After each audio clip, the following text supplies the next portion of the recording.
Passengers of the Titanic actually didn't want to leave the ship for almost 2 hours after it hit the iceberg. People thought the Titanic was unsinkable. Lifeboats left half empty. Only in the last half an hour, people started to panic. But by that time, it was already too late. Not enough lifeboats, nowhere to hide, nowhere to run. Now, I came here today to tell you that we find ourselves in a similar predicament, in a similar situation. Our ship has already hit the iceberg. We have already started to sink without even realizing it. And I'm talking about the ship of our personal freedoms. Personal freedoms are being eroded everywhere in the world, almost without exception. I know this from personal experience. I've been running large social media platforms for almost 20 years. Actually, exactly 20 years. And I witnessed firsthand which methods governments use to suppress our freedoms and to take away our basic rights. I've seen all the tricks, the PR tricks, the legal tricks, the political tricks, the manipulations, the official excuses. I've become an expert at this.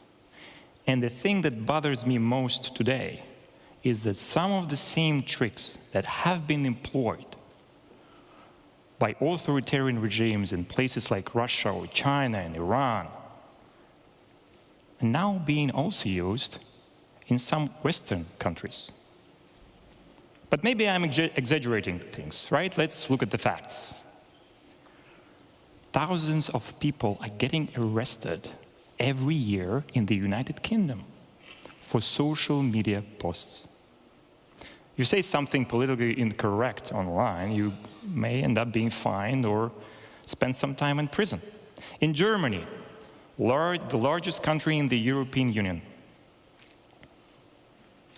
people get arrested and persecuted for insulting politicians online. Thousands of people every year. You call a politician a pig or a thief online, and you can serve up to 3 years in prison. So now people are afraid to use their real identities. People stop using their real names when they make comments online. And the European Commission is pushing for a new measure. A measure to require that all social media users present their IDs before they can access social media sites. Their official justification is child protection. They want to ban social media services for everybody under 16. And for that, they need people to verify their age by presenting their ID. But what will happen if social media sites are banned for teenagers? Will it bring harm or good? Actually, we know the answer to this question. Why? Because it has already been tried.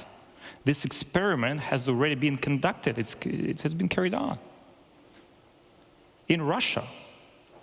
So Russia banned Telegram, the largest social media platform at the time, for all of its citizens, because we refused to comply with their demands for mass surveillance and censorship. However, 95% of Russian teenagers still use Telegram every month. How? They use VPNs. They bypass the entire thing. And there's very little you can do with VPNs. Russia is trying very hard. They have invested billions in trying to fight VPNs. They're banning hundreds of VPNs every month, using IP addresses and traffic patterns. They even installed surveillance hardware into every data center of every internet provider in the country, trying to monitor all the traffic and trying to prevent people from using VPNs. And they failed. Despite all this effort, they failed. The majority of the population of Russia still uses Telegram. The majority of the population of Iran still uses Telegram as well, despite the fact that Iran has been blocking Telegram for all of its citizens since 2018. So we know exactly what happens when you ban social media for part of your population. They just switch to VPN. The problem is, once we force teenagers and children to use VPNs, all kind of nasty, illegal, fringe content gets unlocked for them. Certain websites that have been banned years ago all of a sudden become available again. So the children end up being in a larger danger than they're in now.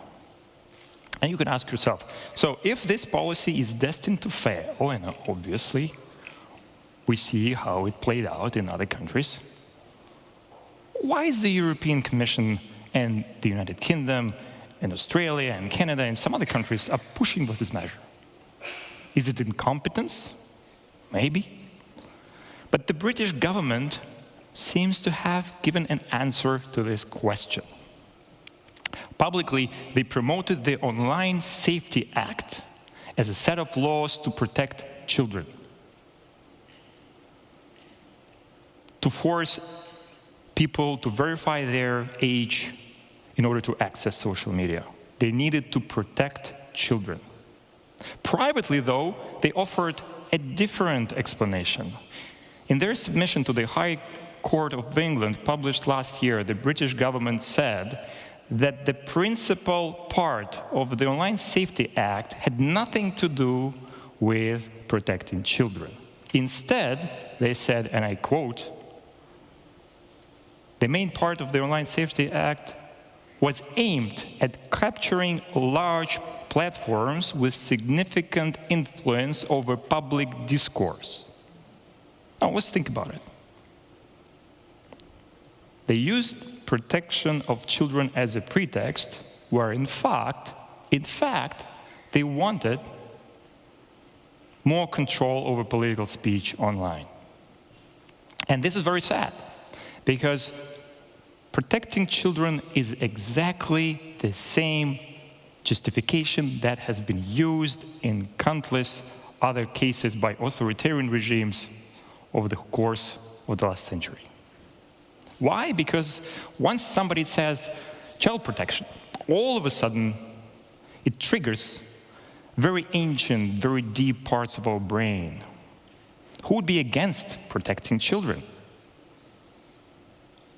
Everybody is scared for the future of their offspring. Once somebody says we need to protect the children, they're in danger, it completely bypasses logic. It bypasses debate. It bypasses rationality. All of a sudden, people are ready to give up everything. And authoritarian regimes were able to smuggle all kinds of repressive legislation under the guise of protecting children. Now, the same justification is being used by the European Commission to push for a set of surveillance laws, the so-called chat control, the chat control initiative. For 5 years, the European Commission has been trying to force a new set of laws that would require every messaging app to implement a backdoor to their encryption, so that everything that we share online, every private message, every private photo that we send using apps like Telegram or WhatsApp or any other would be automatically monitored. And if the system detects that we are trying to do something illegal, it alerts the authorities. The justification here, again, is child protection. And this has been tried on the European level and also on the national level. The French government has been trying to pass a similar law that would basically mandate mass surveillance on the national level. The French Senate has approved this law.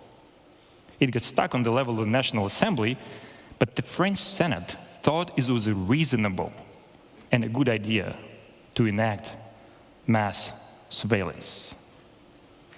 So this shows how dangerous it is and how close we are. Even here in Europe, to a stage where we end up being monitored. Now, the French used slightly different justification. They said, we need to combat crime. We need to do something about terrorism. We need to do something about drug trafficking. And that's why we need to spy on you. For your own protection, you have to give up your essential right to privacy. And this, again, has been tried countless times in the history of humanity, where we, or different nations, throughout history have been offered an exchange. Give up some of your essential liberty in exchange for some temporary safety. And this deal, this offer, is always a scam, and it always turned out to be a scam.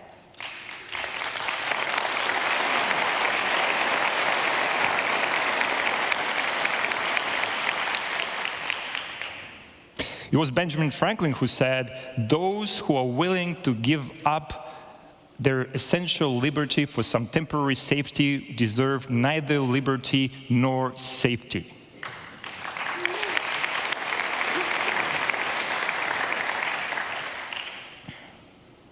And we see that. We see that in countless places. Ask people living in Russia or living in Iran whether they feel safer today than they felt 10, 15 years ago.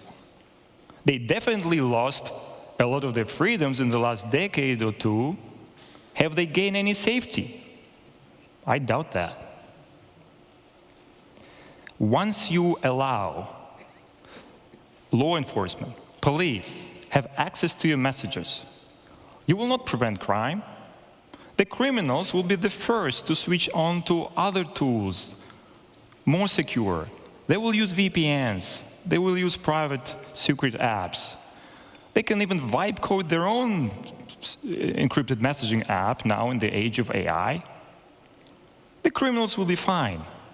It will be the law-abiding citizens who will be put in danger. It will be the ordinary people that will have their privacy taken away from them, not the criminals. Well, how do I know that? Maybe I'm inventing things. Again, from my experience in Russia, 15 years ago, when I was still running VK, the largest social network in Russia at the time, we started to receive weird data requests from the Russian police. You know, back then, VK actually disclosed, in some cases, contents of private messages. Unlike Telegram today, which doesn't disclose it ever, VK, back in the day, did that, provided there was an official justification. And we started to notice something weird. Something was off about this data request coming from the Russian police. We realized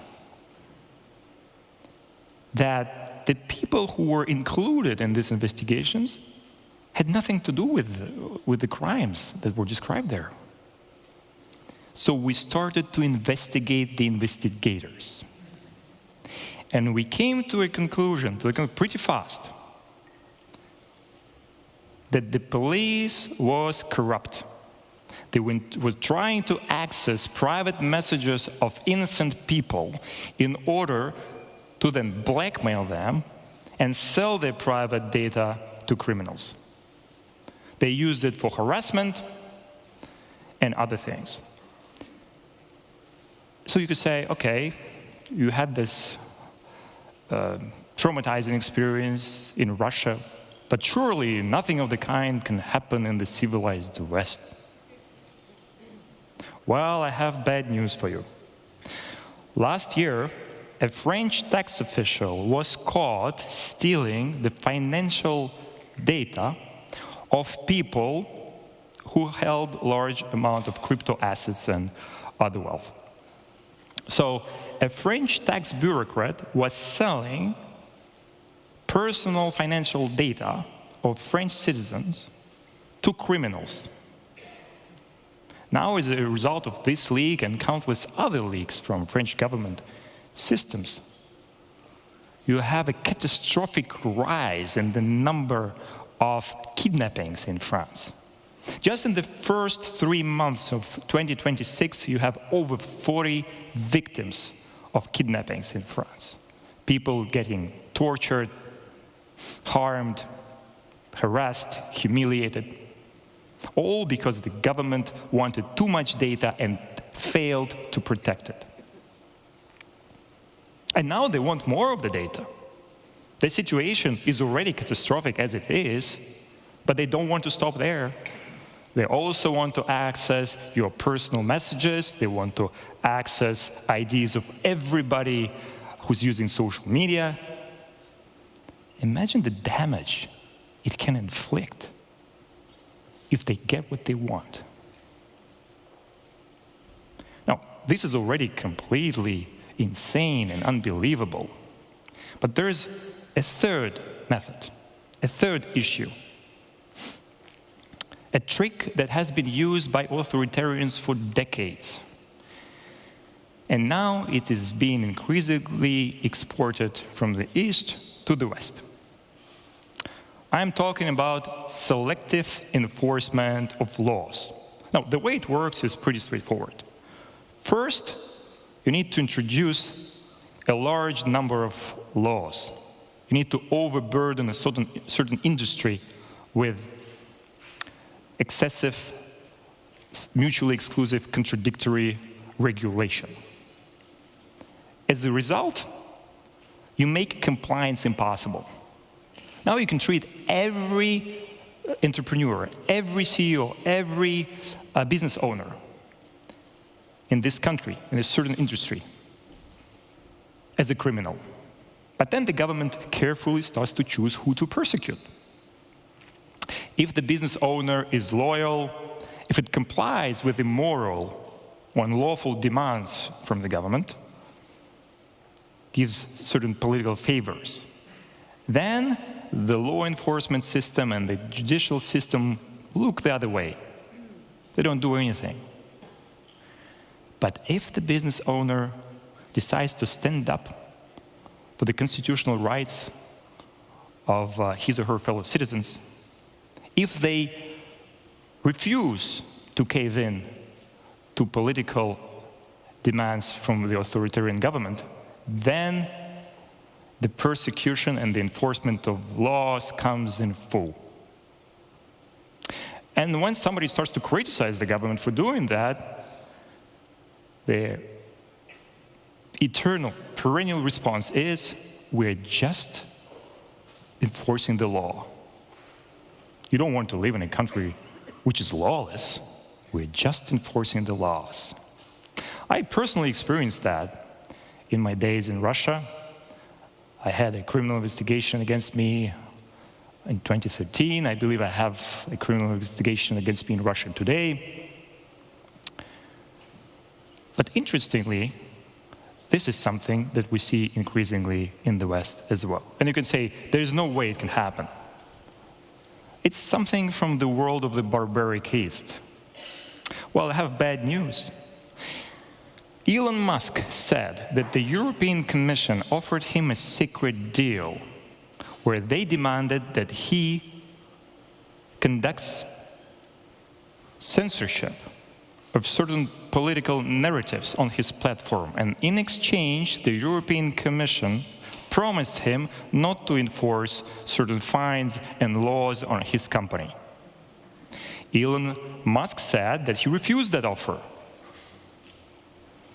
But most other platforms accepted it. Then Elon's company was hit by a 120 million euro fine from the European Commission for seemingly unrelated issues, something that has to deal with transparency. Now, we can doubt the words of Elon Musk. Maybe he was inventing things, right? But unfortunately, his words are at least indirectly confirmed by the results of the investigation conducted by the US Congress.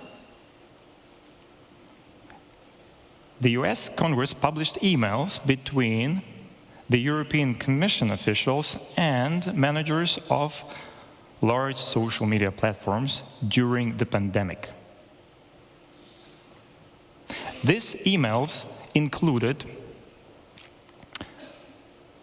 attempts to pressure all these networks to silence political narratives and accounts that were inconvenient for the European Commission at that time. So you had Facebook, Instagram, TikTok, YouTube, and others ban, censor, downrank, shadow ban, demote accounts and narratives that spread inconvenient truths or inconvenient narratives. The official justification for that was that the European Commission was trying to combat misinformation and conspiracy theories during the pandemic. Well, now years after, it seems that many of those so-called conspiracy theories turned out to be at least partially true, and in any case, worthy of a public debate. Now, everything from the artificial origins of COVID, to the limited nature of the anti-COVID measures, to the immense harm done to the young generation by school closures, all of it, once considered conspiracy theories, is now becoming part of the mainstream debate and the mainstream view of what happened during COVID. So those narratives were silenced not because they were untrue. They were silenced because they were inconvenient by those people in power. And if this is not political censorship, I don't know what is. Now, I myself has been personally exposed to selective enforcement of laws, also in Europe, not just in Russia. And I talked about it last year on this stage, after I was arrested in Paris for reasons that are still unclear. In 2024, I got offered a secret deal by the head of the French intelligence, who asked me to silence certain political voices. Well, I refused that deal, and I'm still under this investigation and still facing many years in prison.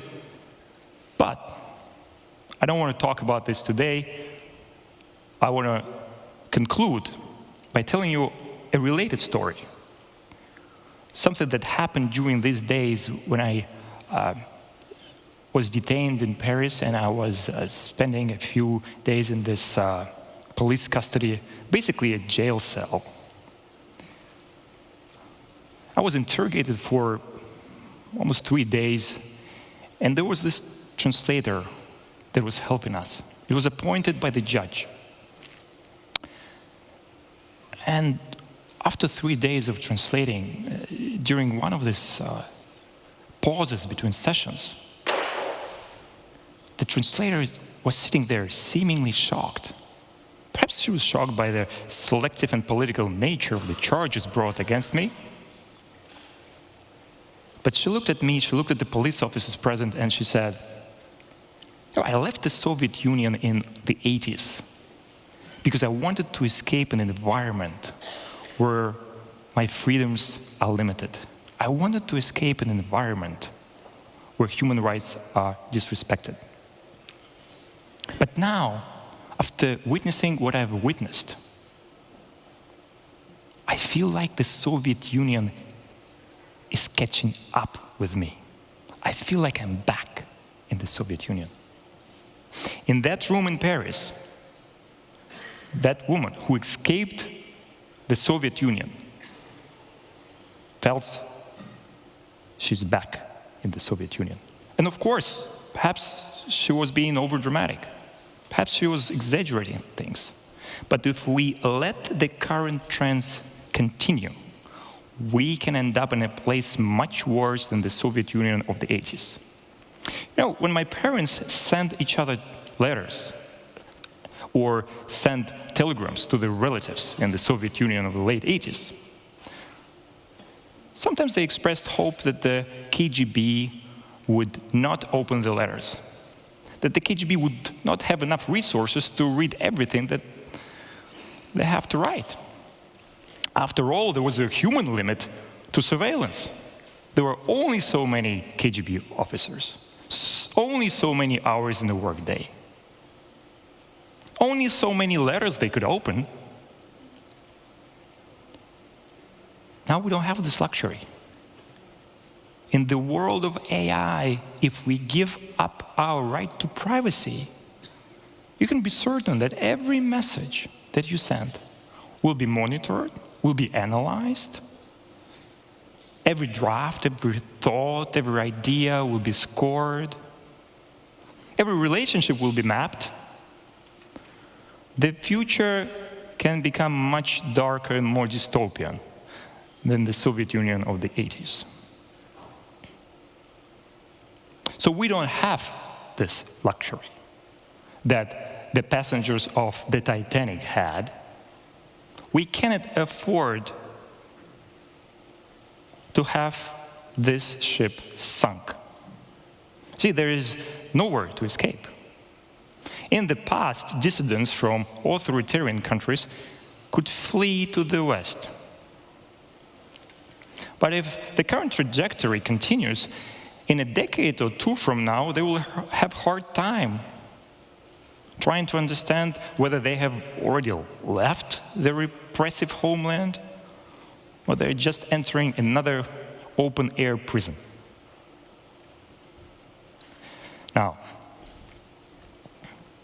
I hope it will not come to that. But we need to realize the gravity of the situation. We need to start acting. We don't have a backup plan. We don't have lifeboats. There is no second West. There's no backup civilization.